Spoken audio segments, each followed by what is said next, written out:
꽃보다 아름답습니다. 별보다 빛납니다.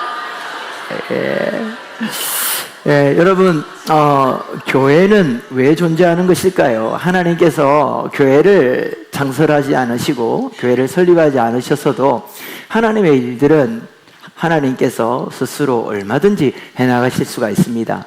이 세상 가운데 참 많은 교회가 있습니다. 한국 교회가 요즘 위축이 되었다, 예전 같지 않다라고 말하지만 여러분, 아직도 대한민국의 편의점보다 많은 것이 교회입니다. 그만큼 교회가 많이 있죠. 그리고 지금도 여전히 선교지에는 교회들이 세워져 가고 있습니다. 하나님께서는 왜 이렇게 많은 교회들을 세우시고 또 교회를 통하여 일하시고 또 무엇을 위해 교회를 세우시는 것일까요? 교회의 존재 목적, 그것은 교회의 사명이다라고 말할 수 있을 것입니다. 그리고 그것은 하나님께서 성령을 보내어 주신 목적과 일치합니다. 왜냐하면 교회는 성령께서 이 땅에 내려오심으로 그때부터 신약의 교회가 시작되었기 때문이죠. 그래서 성령께서 이 땅에 오신 목적과 교회의 설립의 목적은 동일한 것이고, 성령께서 오셔서 교회를 통하여 일하신 최초의 그 사역이 교회의 존재 목적이며 교회의 사명이다라고 우리가 말할 수 있을 것입니다. 그렇다면 우리가 잘 아는 것처럼, 또 우리 새가족 분들은 생소한 이야기일 수 있겠지만, 성령께서 오순절 마가요한 다락방에 강림하신 이후에 교회가 세워지고 성도들이 성령의 충만함을 받아 나가서 제일 먼저 한 일이 무엇입니까? 바로 그것이 교회의 존재 목적이고 교회의 사명입니다. 성령의 충만을 받은 사도들과 120명의 성도들이 제일 먼저 한 일은 바로 복음을 전했다라는 것입니다. 하나님의 나라의 복음을 전하고 예수 그리스도를 증거했다라는 것이죠. 그렇다면 그것이 우리에게 말씀해 주는 것은 교회의 존재 목적, 교회의 사명은 바로 전도와 선교, 하나님 나라의 복음을 전하고 예수 그리스도의 증인이 되는 것이 교회가 있어야 되는 존재 목적이고, 교회가 주님 오실 때까지 행해야 하는 교회의 사명이다라는 것입니다. 우리는 지금도 복음이 우리의 사명이고 전도가 우리의 사명이라는 것에 대해서 이견을 가지는 분들은 아마 아무도 없으실 것입니다. 우리의 문제는 무엇일까요? 이 사명을 어떻게 이루어 나가느냐라는 것입니다. 어떻게 해야 하나님께서 교회를 세워주신 교회의 존재 목적과 이 설립의 목적에 따라 우리 교회가 이 땅 가운데 존재할 수 있는가라는 것이 우리의 고민이며 또한 우리의 기도의 제목이죠. 오늘 이 아침에는 우리 모든 성도님들과 함께 하나님께서 우리에게 주신 사명, 성령을 보내어 우리에게 행해라고 하신 이 교회의 존재 목적을 어떻게 이루어 나갈 것인가 라는 것에 대해서 여러분들과 함께 나누고 그것을 위해서 함께 기도하는 시간을 가지려고 합니다. 첫 번째, 우리는 이 사명을 이루기 위해서 교회는 기도해야 합니다. 예수님께서 부활하시고 바로 승천하지 않으셨어요. 우리가 잘 알다시피 40일 동안 이 땅 가운데 부활하신 몸으로 주님께서 머무셨습니다. 그리고 제자들에게 가르치셨죠. 이 40일 동안 이 땅에 머물러서 제자들에게 가르친 이것, 주님께서 바로 올라가지 않고 성천하지 않고 그 성천을 기다리면서 했던 바로 이 일이 주님이 가장 간절히 바라고 소원하는 일이었을 것입니다. 사도행전에 말씀해 보니까 사도들에게 하나님 나라의 일을 말씀하셨다라고 말합니다. 하나님의 나라가 이 땅 가운데 임하였고 장차 하나님의 나라가 이 땅 가운데 완성되어 임할 것이다 라는 것을 가르치고 그들에게 복음을 전하라고 주님께서 명령하셨던 것이죠. 그러면서 제자들에게 승천을 하시면서 마지막 말씀을 남깁니다. 내가 너희들에게 하나님의 나라의 일을 가르쳤고 복음 전하는 사명을 주었으니까 지금 당장 나가서 이 일을 수행해라 라고 말씀하지 않았던 것입니다. 여러분, 우리가 이 사도들과 또 예수님의 부활한 몸을 직접 목격하였다면 그럼 어땠을까요? 당장이라도 나가서 복음을 전하고 싶었을 것입니다. 부활하신 주님을 직접 만났는데 부활하신 주님과 40일 동안 함께 이 땅 가운데 생활을 하였는데 그 감격과 놀라움이 이루 말할 수 없었을 것입니다. 그런데 예수님께서 제자들에게 말씀하십니다. 성령이 오실 때까지 예루살렘을 떠나지 말고 예루살렘에 머물러 있으라 라고 말씀하셨습니다. 그들의 가슴은 아마 벅찼을 것입니다. 부활하신 예수님을 만났고 승천하시는 예수님을 그들의 눈으로 목도하였습니다. 그보다 더 큰 감격이 어디 있겠습니까? 그보다 더 큰 믿음을 주는 일이 어디에 있겠습니까?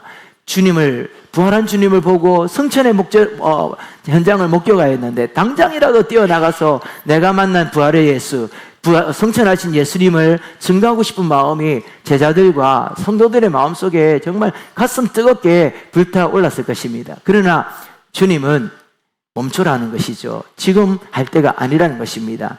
보혜사 성령님이 다시 오실 것인데, 성령님이 오실 것인데, 그 성령이 오실 때까지 너희는 예루살렘을 떠나지 말고 모여 기도하라고 기도를 명령하셨던 것이죠. 무엇을 우리에게 말씀하시는 것일까요? 우리가 아무리 놀라운 현장을 목격하고 심지어는 부활하신 예수님을 목격할 뿐만 아니라 40일 동안 그 부활하신 예수님과 함께 생활하면서 예수님께 하나님 나라의 일을 직접 그분의 음성으로 들었다 할지라도 전도는 성령님 없이 행할 수 없다라는 것을 우리에게 가르쳐 주시는 것입니다. 전도는 하나님의 일이고 성령의 일이지 우리의 힘과 우리의 능력과 우리의 경험과 우리가 목격한 그것으로 행할 수 있는 일이 아니라는 것을 우리 주님께서 제자들에게 가르쳐 주신 것이죠. 그래서 제자들이 어떻게 합니까? 마가 요한 다락방에 모여서 성령이 오시기까지 오로지 기도에 힘을 썼다라고 성경이 기록하고 있습니다. 왜 기도해야 됩니까? 기도해야 성령이 오시기 때문이죠. 아니, 성령은 분명히 오실 것입니다. 그런데 성령이 오심을 준비하는 성도들의 마음과 그리고 준비는 무엇으로 해야 된다는 것입니까? 기도로 준비해야 된다는 것입니다. 하나님의 성령은 언제나 편만합니다. 2000년 전 이 땅 가운데 성령은 이미 임하였고 교회 가운데 편만하게 있고 지금 이 시간에도 우리 가운데 임재하여 있다는 걸 믿으시기를 바랍니다. 그런데 그 성령의 능력은 준비된 자에게 하나님께서 나타내십니다. 무엇으로 준비할 수 있습니까? 기도로 준비하는 것입니다. 하나님 앞에 오로지 기도하는 자에게, 기도하는 마음으로 준비된 자에게 하나님께서 성령을 부어주시고 그 성령의 역사로 권능을 잊게 되고 그 권능으로 예수 그리스도의 복음을 증거하게 된다는 것을 성경이 우리에게 가르쳐 주고 있습니다. 다시 한번 우리가 기억해야 하는 것은 복음을 전하는 일, 전도하는 일, 선교하는 일, 그것은 우리의 일이 아니라 성령님의 일이라는 것이죠. 그 일은 우리의 사역이 아니라 성령의 사역이라는 것을 우리는 두렵고 떨리는 마음으로 고백하며 인정해야 합니다. 그러나 또 하나 기억해야 될 것은 그 성령님께서 홀로 그 일을 행하지 않으신다는 것이죠. 왜 교회를 세우십니까? 성령 하나님께서는 교회와 함께 그 영광스러운 복음 사역을 행하시겠다라는 것입니다. 하나님께서는 교회를 통하여 그 복음의 사역, 전도와 선교의 사역을 교회를 통하여 행하시겠다라는 것이죠. 그래서 교회는 기도해야 됩니다. 복음을 전하는 교회는 반드시 기도로 준비하고 기도를 통하여 성령의 권능을 입고 그 권능으로 그리스도의 복음을 증거할 때 많은 성령의 역사, 하나님의 복음의 역사가 나타나는 것이죠. 아무리 열심히 준비해도 성령이 함께하지 않는 그런 전도 행사는 그야말로 말 그대로 행사입니다. 그것은 이벤트고 프로그램일 것입니다. 우리가 볼 때 사람의 열매, 우리의 수고의 열매는 맺힐지 모르겠지만 기도하지 않으면 성령의 열매는 결코 맺혀질 수가 없는 것입니다. 우리가 9월 첫 주에 새생명 전도주의를 준비하고 있습니다. 우리 전도부에서 발빠르게 정말 열심히 고민하시면서 기도하시면서 또 잘 준비하고 있습니다. 그러나 우리 모든 성도님들이 반드시 기억해야 하는 것은 기도하지 않으면 이건 사람의 일이 됩니다. 기도하지 않으면 우리의 행사일 뿐 성령의 일이 되지 않는다라는 것이죠. 우리가 이 일이 하나님의 일이며 성령의 일이며 성령의 사역이라는 것을 고백하는 것은 우리가 모여서 오로지 기도에 힘을 쓰는 것입니다.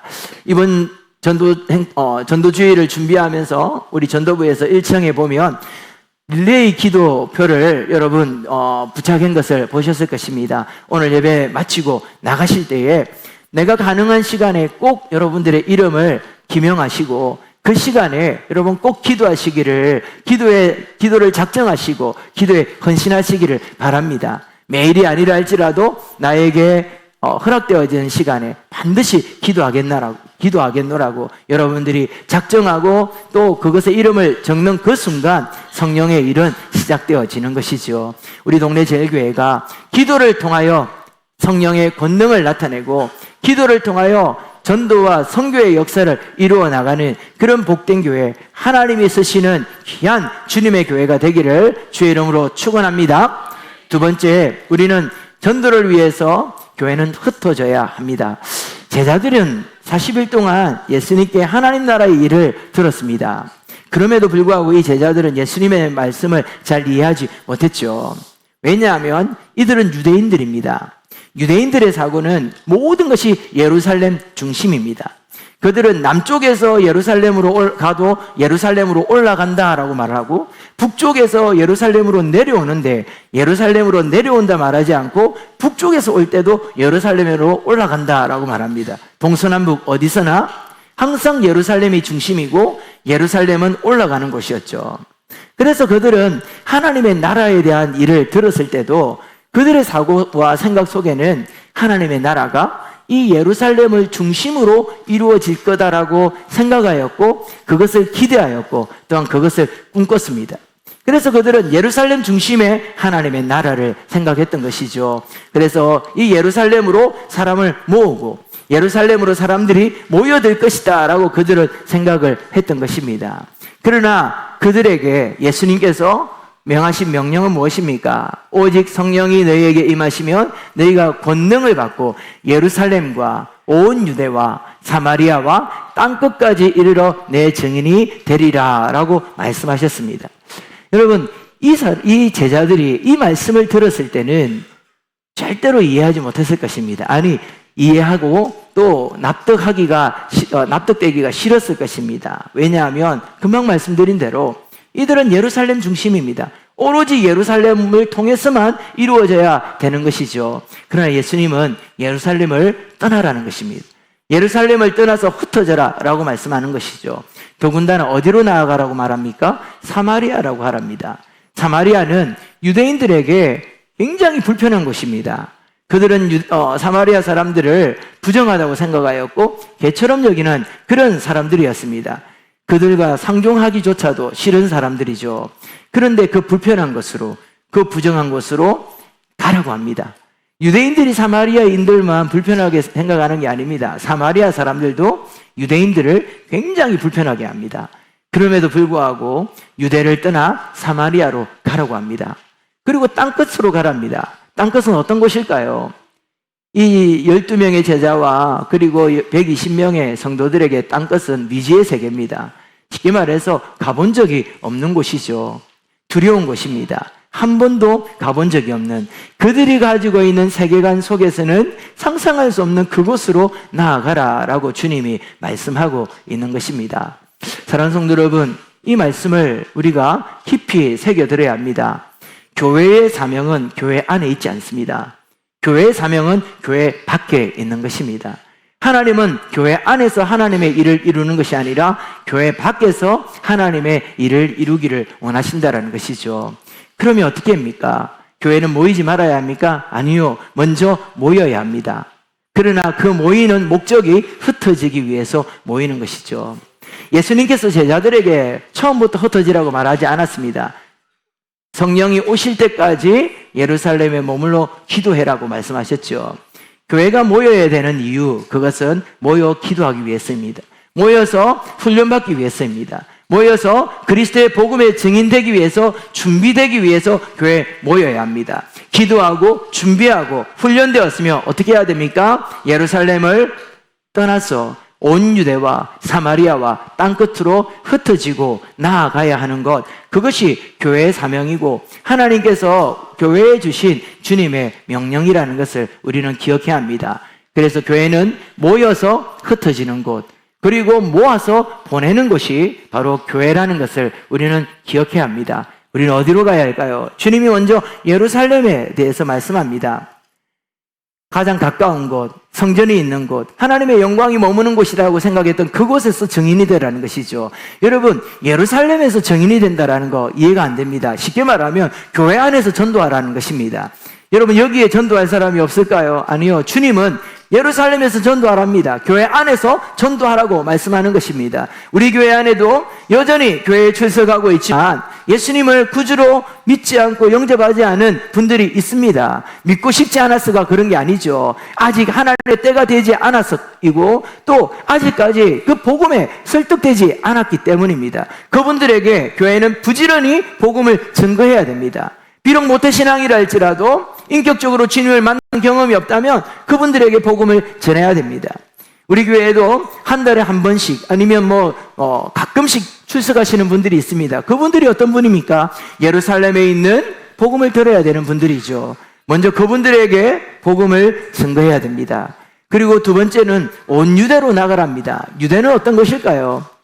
예루살렘에서 가까운 것이죠. 우리의 친척들과 우리의 가족들과 우리의 친구들과 그리고 우리 친지들, 우리 주변에 있는 사람들에게 복음을 가지고 나아가서 그들에게 하나님 나라의 복음과 예수 그리스도를 증거해야 됩니다. 사마리아는 어떤 땅입니까? 아까 말씀드린 것처럼 유대인들에게 불편한 곳입니다. 그리고 그들도 유대인들을 불편해합니다. 불편한 사람들에게도 나아가야 된다는 것이죠. 그래서 그분들에게도 그리스도의 복음을 전해야 됩니다. 참 놀라운 것은요, 기독교에 대해서 굉장히 호의적인 분들 있잖아요. 그분들이 전도를 해보면 다 넘어온 것 같은데, 전도를 해보면 이번 주는 오실 것 같은데, 조만간에 예수를 믿을 것 같은데, 그래서 평생 가는 분들이 한두 분이 아닙니다. 여러분, 정말 전도하기 힘든 분이 그런 분들이에요. 저도 전국을 다 다녀보지는 않았지만 선교사님들 중에 제일 전도하기가 힘든 나라가 일본이라 그래요. 일본 사람들은 거절을 못 한답니다. 그래서 전도를 하면 다 이렇게 듣고 호의적으로 당장이라도 올 것 같은데 평생토록 호의적으로 그냥 있는데요.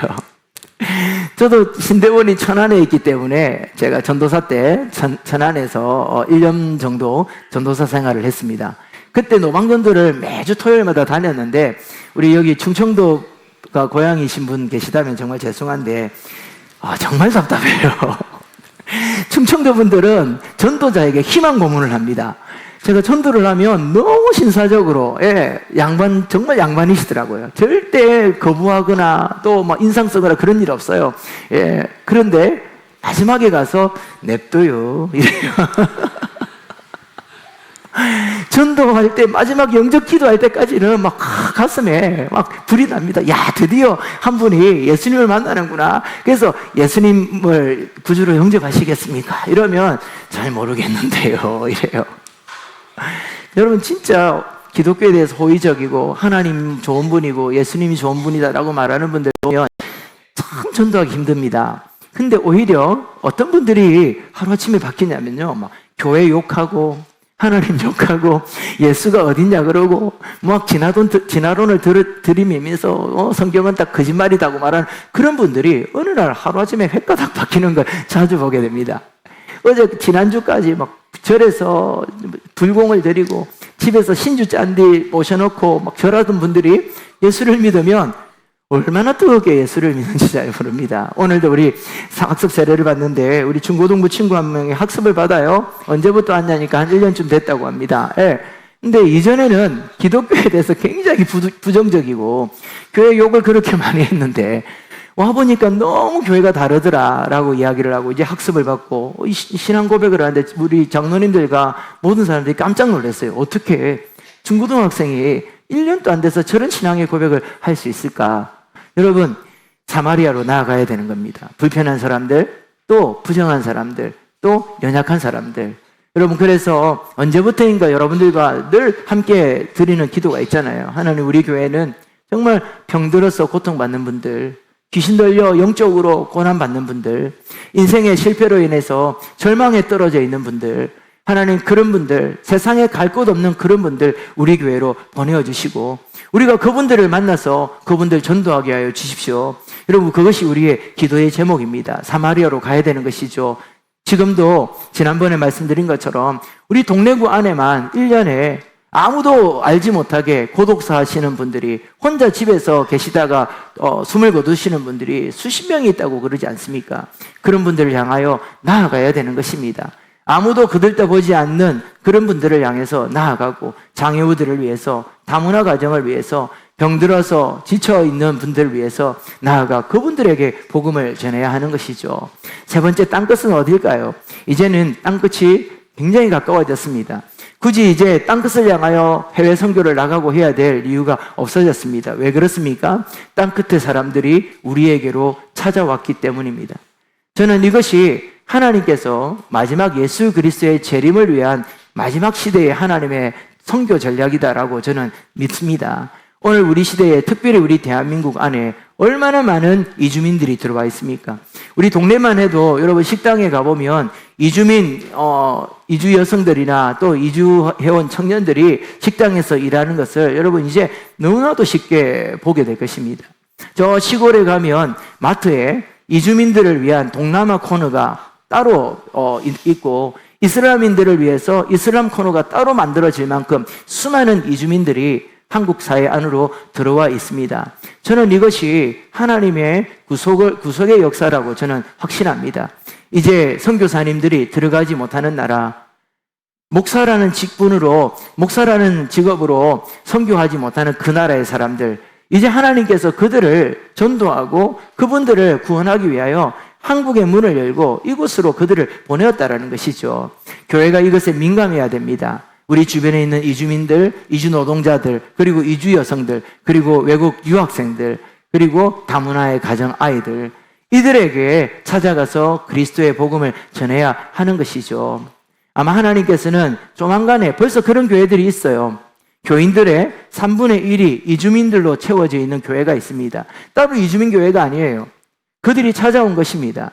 이주민 노동자들이 와서 한두 명 전도를 했는데 그들이 꼬리에 꼬리를 물고 데리고 들어와서 교회 안에 들어와 있는 겁니다. 그래서 저도 그 교회 가봤는데 한 20%가 외국인이에요. 네팔 노동자들이 거의 대부분인데, 제가 보니까 정말 감격스러웠습니다.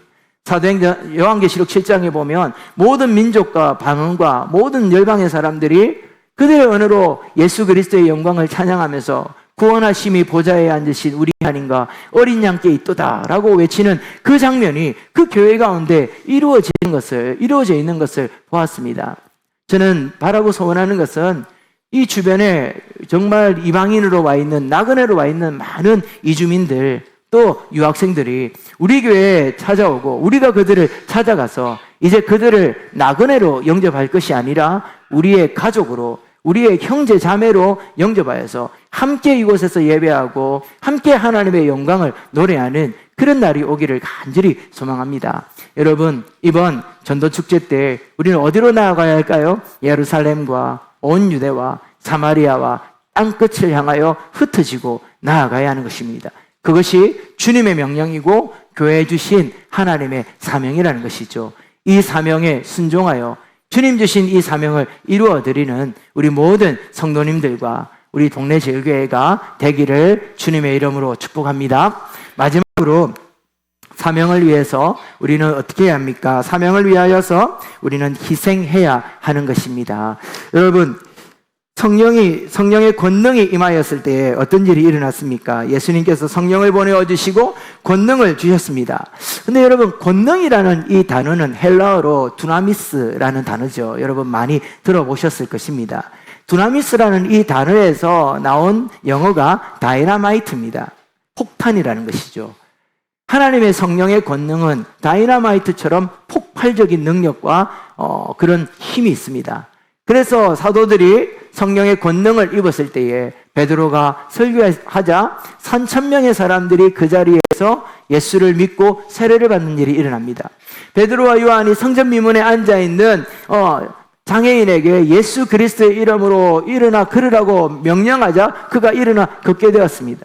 사도행전의 역사를 보면 권능을 입은 사도들과 그리고 그 성도들을 통하여 귀신이 떠나가고, 그리고 중풍병자가 나음을 얻고 많은 병 걸린 병자들이 치유하는 역사들이 일어났다라는 것이죠. 성령의 권능을 입었을 때 나타나는 기사와 표적입니다. 그런데 여러분, 이 성령의 권능이 언제나 기사와 표적만을 나타내는 것은 아니라는 것입니다. 똑같은 성령의 권능을 입었습니다. 함께 기도하였던 사람이고요. 성령의 충만함을 받은 사람입니다. 그런데 그 자리에 함께 있었던 스데반 집사님이 많은 유대인들 앞에서 그 권능을 입어 말씀을 전하고 전도를 복음을 전파했습니다. 많은 사람들 앞에 권능으로 복음을 전파하는데 베드로가 설교를 할 때는 3,000명이 돌아오는 역사가 일어납니다. 그런데 스데반이 설교를 할 때는 아무도 예수를 믿지 않습니다. 오히려 스데반 집사님이 설교를 하면 할수록 사람들이 분노를 느낍니다. 성경에 보니까 이를 갈았다고 그러죠. 그리고 돌멩이를 집어서 스데반을 향해서 던졌습니다. 그 돌에 맞아서 스데반 집사님은 순교하였죠. 똑같은 성령의 권능을 입었습니다. 그럼에도 불구하고 베드로는 3,000명의 사람들이 죽기로 돌아오고 그 이후에도 수천 명이 베드로의 설교를 통하여 예수를 믿는 역사가 일어났던 것입니다. 그런데 스데반 집사님이 전도했을 때는 아무도 예수를 믿지 않습니다. 뿐만 아니라 사람들이 돌을 던져서 그를 죽였죠. 사도와 집사의 차이입니까? 그렇지 않습니다. 말씀드린 것처럼 증인이라는 이 권능을 입으면 그 권능으로 증인이 된다고 그러는데 이 증인이라는 단어의 헬라어가 마르투스라는 단어입니다. 그런데 헬라어 사전을 찾아보면 이 마르투스라는 이 단어에는 두 가지 의미가 있습니다. 첫 번째 의미가 증인이고 두 번째 의미가 순교자라는 뜻을 가지고 있습니다. 마르투스라는 이 증인의 의미는 증인이자 순교자라는 것이죠. 그래서 이 마르투스는 자기가 증거하는 일을 위하여 목숨을 거는 사람, 목숨을 바친 사람을 마르투스라고 말합니다. 베드로도 마르투스였습니다. 베드로 사도는 복음을 전하여 수천 명이 돌아오는 그런 역사의 증인이 된 것이죠. 그러나 스데반 집사도 마르투스였습니다. 그는 복음을 전하여서 순교의 제물이 되어 하나님께 드려진 것이죠. 여러분, 이 두 사람 중에 과연 누가 더 큰 일을 하였을까요? 성경에 보면 특별히 사도행전은 사도 바울을 중심으로 성경을 기록하고 있습니다. 사도 바울을 통하여서 온 유럽이 복음을 듣게 되고 그곳에 교회가 세워졌습니다.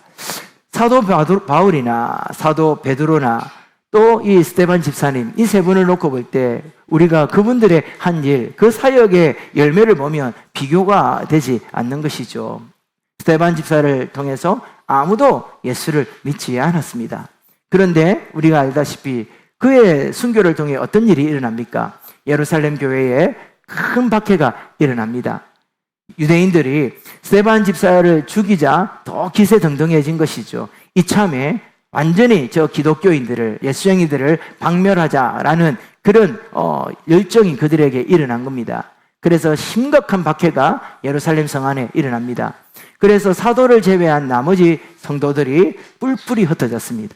그들은 예루살렘 중심으로 흩어지기를 싫어했던 사람들이죠.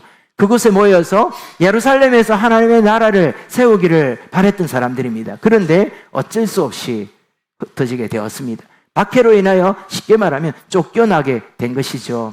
그런데 그 쫓겨나서 흩어진 사람들을 통해 온 세상에 교회가 세워집니다. 그들이 그렇게 가기 싫어했던 사마리아에 빌립이 가서 복음을 전하고 그곳에 교회를 세웁니다. 그들이 생각지도 못했던 땅끝을 향하여 나아갈 때 안디옥이라는 곳에는 최초로 이방인들의 교회가 세워졌습니다. 더욱더 놀라운 것은 스데반 집사가 돌에 맞아서 순교를 하는 그 자리에서 그 전체를 지휘하는 한 사람이 있었습니다. 바리새파 청년 사울이라는 한 청년이 그곳에 있었지요. 성경에 보니까 사람들의 옷을 지켜주고 있었다라고 말합니다. 그것을 지휘하고 그것을 막 충동질하는 사람이 아마 그 사람이었을 것입니다.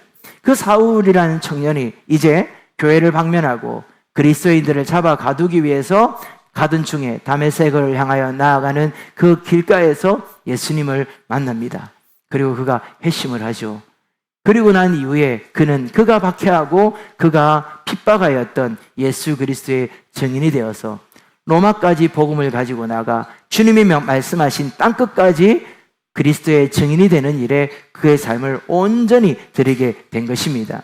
그리고 그의 전도를 통하여 지금 여기에 우리가 예수를 믿고 하나님을 예배하고 있는 것이죠. 어떻게 보면 이 모든 일은 누구로부터 시작된 것입니까? 사도 바울로부터 시작된 것이 아닙니다. 스데반 집사의 순교를 통하여 시작된 것이죠. 그는 그 자리에서 죽었을 때에 어떻게 저렇게 허망한 죽음이 있을 수 있을까? 저렇게 담대히 외쳤는데 한 명도 예수를 믿지 않을 수가 있을까라는 생각을 가질지도 모르겠습니다. 그것은 의미 없는 죽음이고 소비된 희생이다라고 생각했을 수도 있을 것입니다. 그러나 우리 주님이 말씀하신 대로 한 알의 밀알이 땅에 떨어져 죽게 되면, 썩어지게 되면 그 밀알을 통하여서 많은 열매를 맺게 된다고 말씀하셨던 것처럼 스데반 집사는 예루살렘에 떨어진 하나의 밀알이었고, 그 밀알을 통하여서 사마리아와 땅끝까지 복음이 증거되어지고, 오늘 여기서 예배하는 우리에게까지 그 복음이 전달되어 우리가 예수님 믿고 구원받은 하나님 나라의 백성이 된 것입니다. 여러분, 누가 더 큰 일을 한 사람일까요? 베드로와 또한 사도 바울과 많은 위대한 사도들과 또 위대한 성도들이 있었습니다. 그러나 스데반 집사의 이 사건은, 여러분, 사도행전 7장까지 나오고 그 이후로는 스데반 집사의 이름이 흔적도 없이 사라져 버립니다. 그러나 그의 희생과 그의 순교를 통하여 땅끝까지 복음을 듣게 되는 놀라운 역사가 일어났다는 것이죠. 여러분, 권능이 임하였다는 것을 오해하시면 안 됩니다. 우리도 권능을 받으면 전도 쉽게 할 수 있을 건데, 시장 바닥에서 안전뱅이를 탁 고치면 수많은 사람들이 그곳에서 주목하고 집중하지 않겠나. 주변에 병든 분들, 암이 걸려서 정말 시한부 인생을 사는 분들을 우리 성도들이 찾아가 기도하면 그분이 딱 한 번만에 치유가 되면 얼마나 많은 사람들이 예수를 믿을까, 그리고 전도가 얼마나 쉬울까라는 생각을 합니다. 그러나 여러분, 예수님께서 쉽게 우리를 구원하지 않으셨죠. 십자가에서 죽으심으로 우리를 구원하셨습니다. 주님을 따라간다라는 것, 십자가를 지고 주님 뒤를 따른다라는 것은 주님처럼 복음을 위하여 죽는 것입니다. 주님처럼 복음을 위하여 희생하는 것입니다. 그리고 죽고 희생하는 그 자리에서 복음의 꽃이 피어나고 하나님의 나라가 열매가 맺혀진다는 것이죠. 9월 첫 주에 있는 새생명 전도주의를 위해서 저도 매일 기도하고 있습니다. 제 마음의 간절한 소원은, 하나님, 이것이 행사나 프로그램이나 이벤트가 되지 않게 하여 주십시오. 많은 사람들이 오면 좋겠습니다. 그러나 혹시라도 그렇게 되지 않는다 할지라도 성령께서 일하시고 성령께서 사역하시고 성령께서 보내어 주시는 분들을 하나님 우리에게 붙여주십시오라고 기도하고 있습니다. 우리 사랑하는 동래제일교회 모든 성도 여러분, 주님이 우리에게 주신 이 사명에 우리가 함께 헌신하며 동참하기를 바랍니다. 무엇부터 시작할 수 있습니까? 기도표에 내 이름을 기명하는 것부터가 시작되어지는 것입니다. 기도로 시작하여서 성령의 권능을 받고 그 권능으로 전도하여서 복음의 열매, 전도의 열매, 하나님 나라의 열매를 맺어가는 우리 동래제일교회가 되기를 주님의 이름으로 축복합니다. 우리 이 시간에는 정말